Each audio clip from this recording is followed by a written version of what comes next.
ये है हिंदुस्तान के गगनवीर।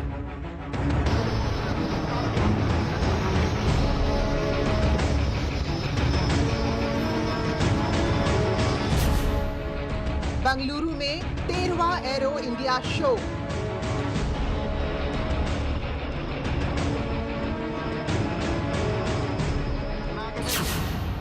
आसमान में तेजस का तेज।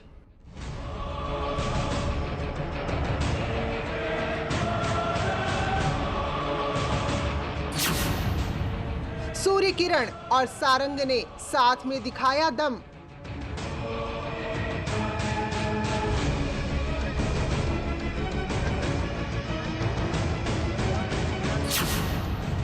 HAL के लाइट कॉम्बैट हेलीकॉप्टर का जलवा।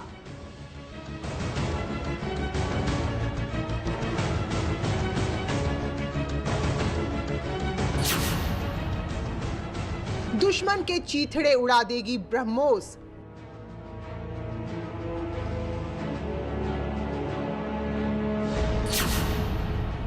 नौसेना में शामिल होगी ब्रह्मोस मिसाइल।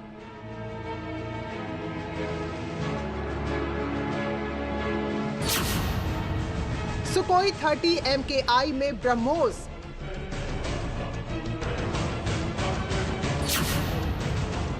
चिनूक हेलीकॉप्टर देगा मुंह तोड़ जवाब।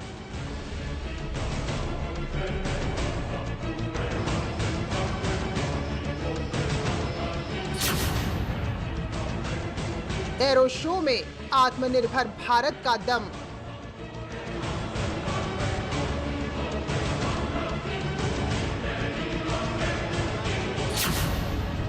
ये तस्वीरें जोश बढ़ाने वाली हैं।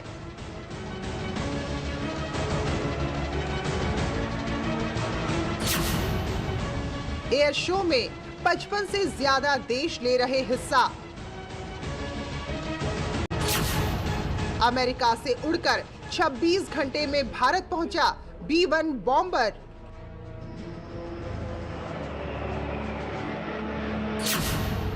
पाक और चीन, देख लो हिंदुस्तान का दम।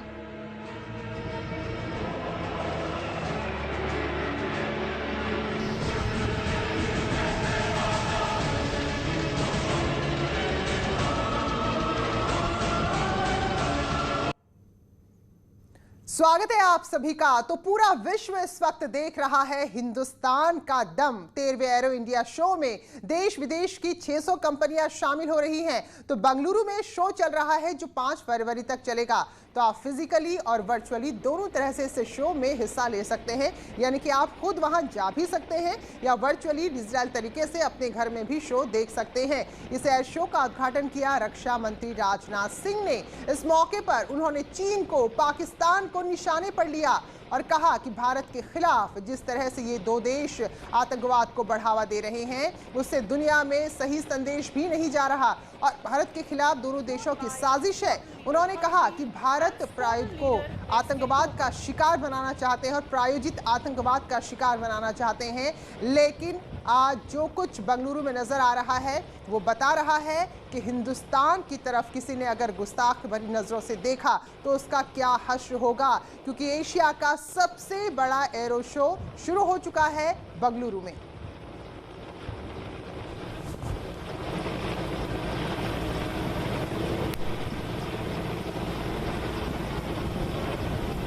तो इन तस्वीरों को देखिए, इन गगनवीरों को देखिए।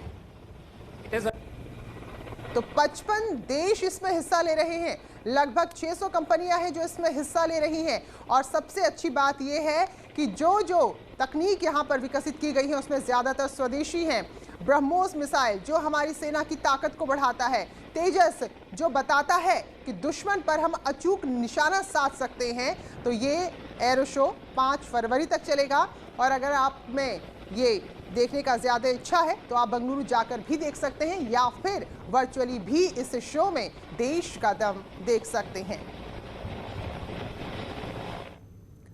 तो इस एयर शो के जरिए पूरी दुनिया भारत की वायु शक्ति का शौर्य देख रही है। लेकिन इससे ठीक पहले रक्षा मंत्री राजनाथ सिंह ने यहां लड़ाकू विमान तेजस की दूसरी प्रोडक्शन लाइन का उद्घाटन भी किया।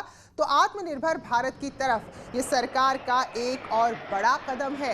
इसी के साथ भारत को 83 स्वदेशी तेजस विमान देने का काम अब दोगुनी रफ्तार से शुरू होगा।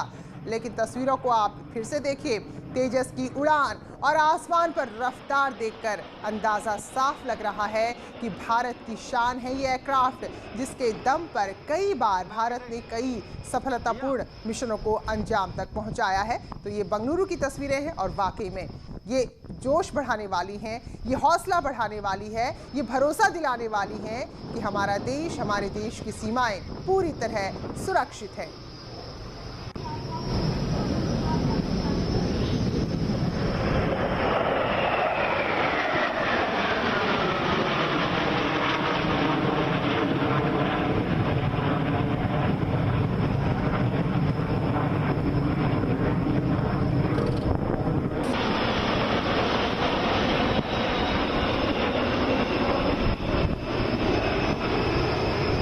आगे से भैया। तो बेंगलुरु के येलाहंक एयरफोर्स स्टेशन पर चल रहा है 13वां एरो इंडिया शो, जिसमें राफेल भी नजर आएगा। तो इस बार नजर देसी लड़ाकू विमान तेजस पर भी है, जिसके जरिए आत्मनिर्भर भारत का संदेश देने की कोशिश होगी। और ये मैसेज, ये संदेश इसलिए भी ज्यादा महत्वपूर्ण है क्योंकि इसके जरिए हम ये पूरे विश्व को बता पाएंगे कि अब हम हर क्षेत्र में आत्मनिर्भर होने की तरफ तेजी से कदम बढ़ा रहे हैं।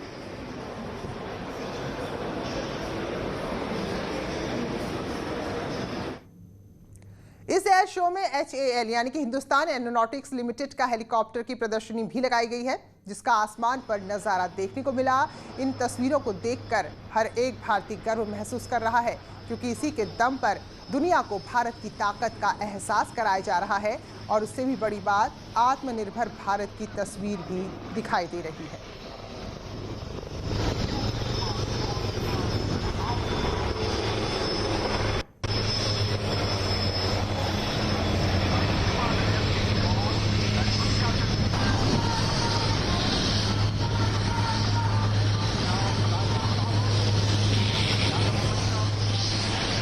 तो HAL ने ये हेलीकॉप्टर बनाए हैं, स्वदेशी हेलीकॉप्टर हैं। और जब इन्होंने आसमान में उड़ान भरी तो जो भी लोग वहां पर मौजूद थे, तो हेलीकॉप्टर की गड़गड़ाहट के साथ लोगों की दिल की धड़कनें भी इसी तेजी से बढ़ रही थी। एक नया जोश, एक नया उत्साह नजर आ रहा था।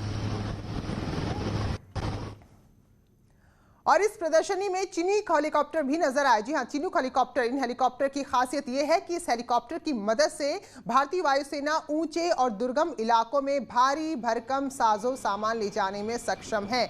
चिनूक हेलीकॉप्टर की मदद से न सिर्फ सेना को युद्ध से जुड़े हथियारों को ले जाने में मदद मिलती है, बल्कि जब कभी प्राकृतिक आपदा आ जाए तो वहां जब सड़कें खराब हो, जाने का कोई रास्ता ना हो, जैसे कि उत्तराखंड में भी आपदा आई थी, तो वहां पर सैन्य अभियानों में ये चिनूक हेलीकॉप्टर काफी मददगार साबित होता है और लोगों के लिए कम समय में ज्यादा से ज्यादा राहत सामग्री पहुंचाता है।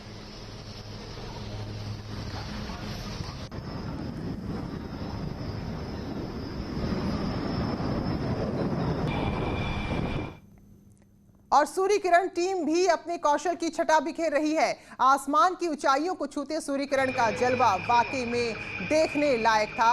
और देखिए जरा, सूरज की तरह तेज और सूरज की तरह हम सबको ऊर्जा देने वाला सूर्य किरण।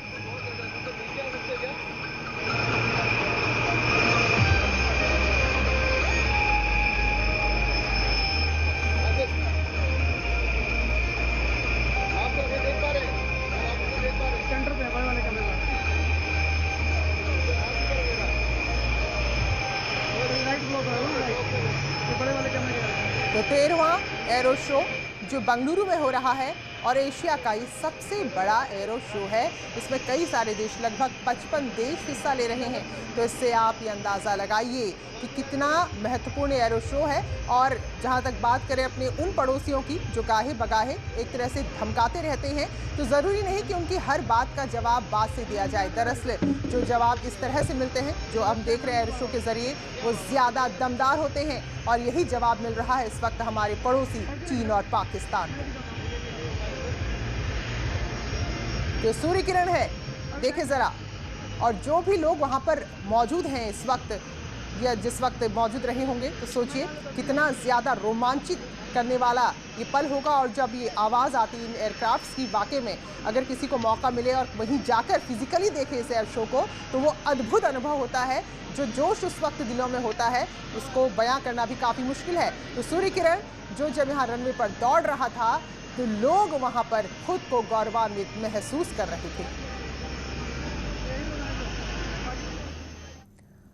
और अब बात करते हैं हेलीकॉप्टर सारंग की। सारंग के एरोबेटिक यहाँ पर ज़बरदस्त थे, जिससे पता चल रहा था कि हमारे एयरक्राफ्ट, हमारे पायलट हर एक तकनीकी तौर पर इतने कुशल हैं, इतने शिक्षित, इतने प्रशिक्षित हैं कि हम किसी भी कीमत पर, किसी भी हालात में सामने वाले को जवाब देना जानते हैं। तो वाकई में जो एरोबेटिक थे सारंग के, वो अपने आप में बड़े ही अद्भुत और बड़े ही सुंदर भी लग रहे थे।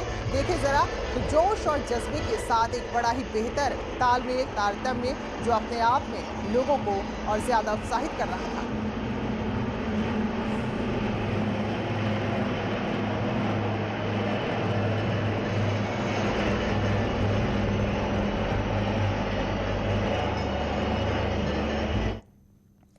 और इस प्रदर्शनी में देश में जिन हथियारों का इस्तेमाल किया जाता है, उनको भी प्रदर्शनी में शामिल किया गया है।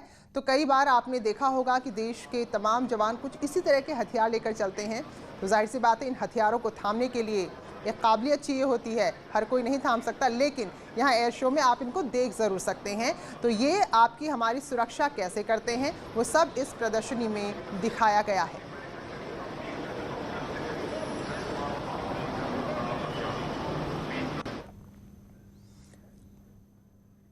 और अब बात ब्रह्मोस मिसाइल की। भारत ने ब्रह्मोस सुपरसोनिक क्रूज मिसाइल को भी प्रदर्शनी में शामिल किया है। ब्रह्मोस सुपरसोनिक क्रूज मिसाइल का प्रदर्शन लोगों को राजपथ पर भी दिखा था।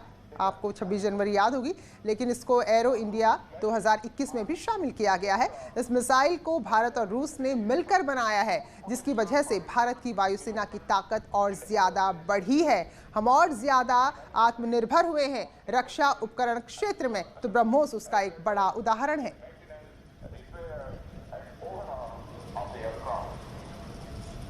तो मोबाइल ऑटोनोमस लॉन्चर, ये ब्रह्मोस मिसाइल का लॉन्चर है, जिसे रूस के साथ मिलकर हमने तैयार किया है। तो फिलहाल एक छोटे से ब्रेक के लिए यहाँ पर रुक रहे हैं, लौटते हैं जल्द ही।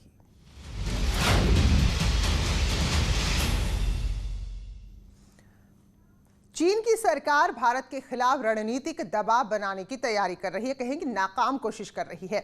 लेकिन भारत से मित्रता की कसम खा चुके अमेरिका ने चीन को सख्त लहजे में चेतावनी दी है कि अगर उसने अपने सीमा विवाद की आग में घी डालने का काम किया, तो इसके नतीजे भी गंभीर हो सकते हैं।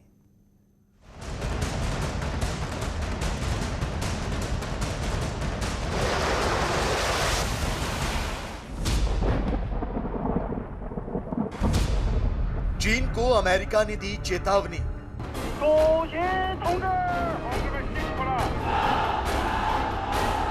We have serious differences with China on some very, very important issues. And I am as mindful of that as anybody, having served as Secretary of State and in the Senate.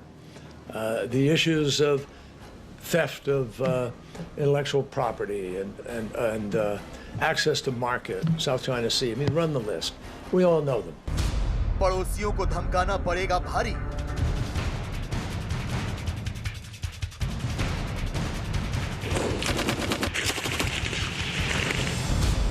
अब की बार चीन पर होगा तगड़ा प्रहार।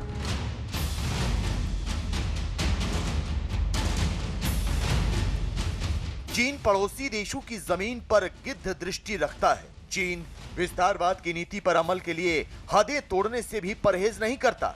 फिर चाहे पड़ोसी देशों के साथ सीमा विवाद को हवा देना हो या फिर जंग जैसे हालात पैदा कर दबाव बनाना।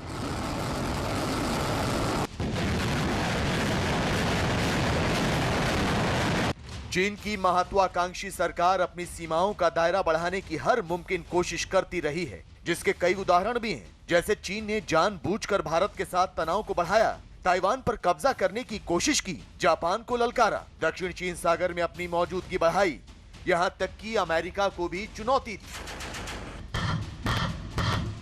लेकिन हर बार चीन की चाल नाकाम हुई। लिहाजा अब चीन की हरकतों से ऐसा लग रहा है कि वो महायुद्ध की तैयारी कर रहा है, वरना शी जिनपिंग आग में घी डालने का काम ना करते। शी जिनपिंग भारत के खिलाफ अपनी युद्ध नीति को आगे बढ़ाने की कोशिश ना करते। चीन को पता है कि एशिया में अगर उसे कोई चुनौती दे सकता है तो वो सिर्फ भारत है, और ऐसे में चीन भारत पर रणनीतिक दबाव बनाने की पूरी तैयारी में जुट गया है। लेकिन भारत के साथ दोस्ती की कसम खा चुके अमेरिका ने चीन को कड़े लहजे में ये साफ समझा दिया है कि अगर उसने सीमा विवाद को दोबारा से शुरू करने की कोशिश की तो उसके गंभीर परिणाम भुगतने पड़ सकते हैं।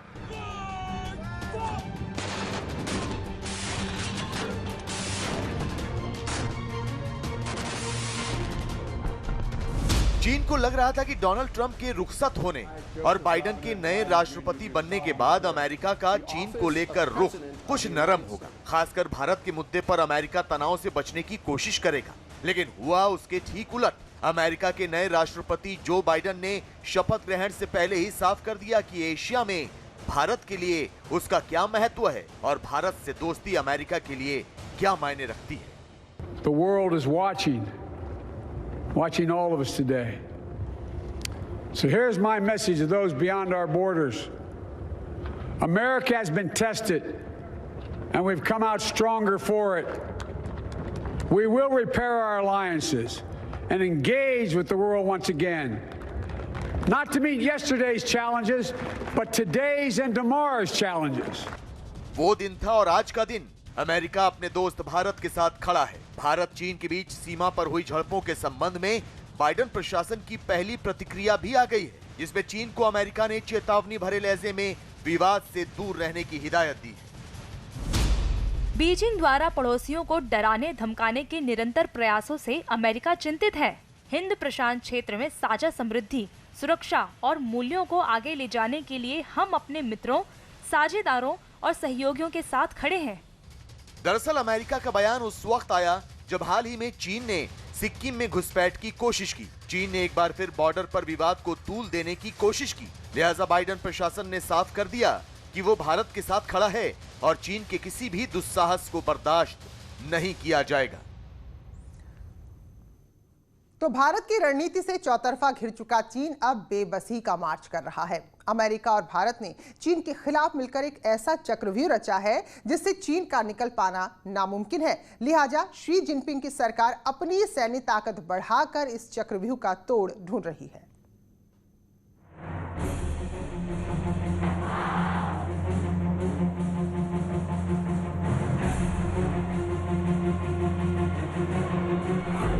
सहमे चीन की पहाड़ पर टैंक परेड।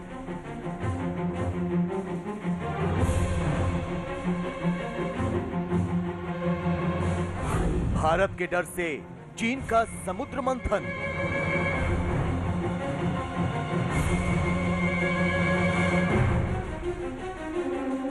चीन की डबल साजिश का पर्दाफाश।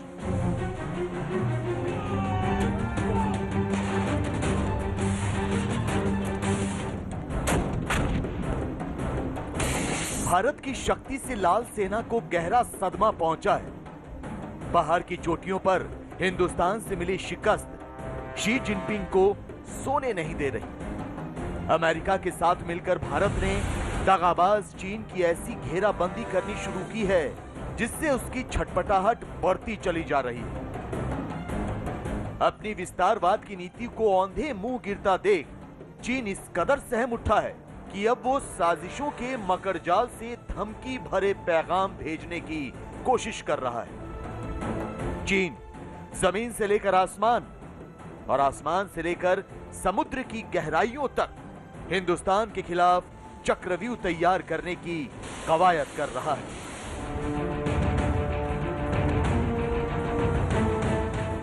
डोकलाम, गलवान, पेंगोंग, पूर्वी लद्दाख और उसके बाद सिक्किम के नाकुला में भारतीय सेना के हाथों जबरदस्त तरीके से पिटने के बाद चीन ने सीमा पर भारत के साथ गर्मियों में संग्राम करने के लिए एक नया प्लान तैयार किया है। भारत और अमेरिका से चौतरफा घिरने के बाद जिस तरह से चीन दबाव में है, उसी के चलते वो बौखलाहट में अपनी युद्ध नीति को और तेज धार करने का ब्लूप्रिंट बना चुका है, जिसके सबूत हिंद महासागर से लेकर तिब्बत के पश्चिमी इलाकों के सुनसान माहौल में साफ दिखाई दे रहे हैं। भारत के खिलाफ चीन की साजिशों का अड्डा बन चुका है पश्चिमी तिब्बत का ये बियाबान।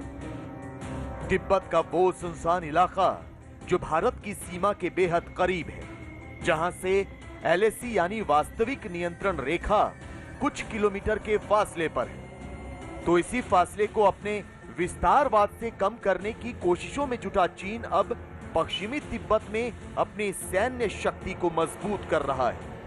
यकीन करना बहुत आसान है, क्योंकि तस्वीरें कभी झूठ नहीं बोलती।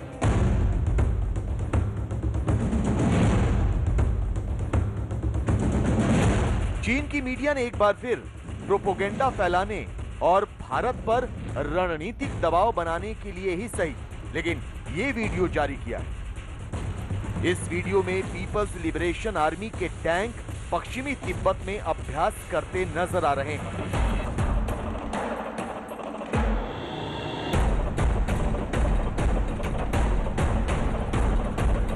चीन के टैंक पश्चिमी तिब्बत में अपनी ताकत की नुमाइश कर रहे हैं। जानकारी के मुताबिक पश्चिमी तिब्बत में जिस जगह चीन की सेना ने अपनी टैंक शक्ति का प्रदर्शन किया, वो LAC से करीब 110 किलोमीटर दूर है। चीन ने इस इलाके में युद्धाभ्यास जनवरी के आखिरी हफ्ते में किया।